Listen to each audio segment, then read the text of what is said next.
अजितदादासोबतची बैठक संपली. भेटीनंतर राजीनाम्यावर धनंजय मुंडेंची पहिली प्रतिक्रिया समोर. मसाजोगचे सरपंच संतोष देशमुख यांचं अपहरण करून त्यांची हत्या करण्यात आली. या प्रकरणावरून आता राजकीय आरोप प्रत्यारोपाला सुरुवात झाली आहे.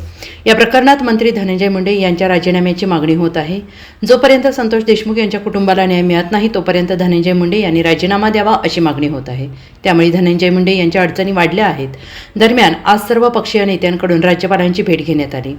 धनंजय मुंडे यांचा राजीनामा घ्यावा या मागणीचं निवेदन या भेटीवेळी राज्यपाल यांच्याकडे सादर करण्यात आलं. आपण या प्रकरणात लक्ष घालू असं आश्वासन देखील राज्यपालांनी दिलं आहे.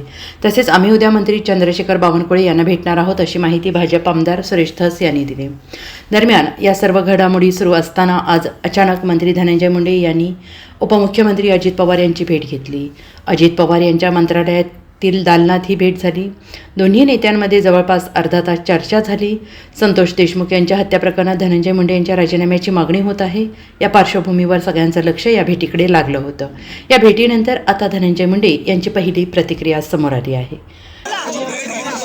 आपल्याला एकच सांगतो की नवीन वर्षाच्या शुभेच्छा देण्यासाठी दादांना नवीन वर्षाच्या निमित्तानं दादा आज प्रत्यक्ष मंत्री म्हणून जबाबदारी घेतल्यानंतर आणि नवीन वर्षाच्या शुभेच्छा देण्यासाठी आज दादांकडे आलो आणि माझ्याकडे जी जबाबदारी दिलेली अन्न व नागरी पुरवठ्याच्या मंत्रालयाची त्याबाबतचं सर्व आत्तापर्यंत जे कामकाज मी हाती घेतलेले आहे त्या कामाच्या बाबतीमध्ये मी स्वतः दादांना संबंधित डिपार्टमेंटचा रिव्ह्यू त्यांच्या bureau report SBN Marathi Mumbai.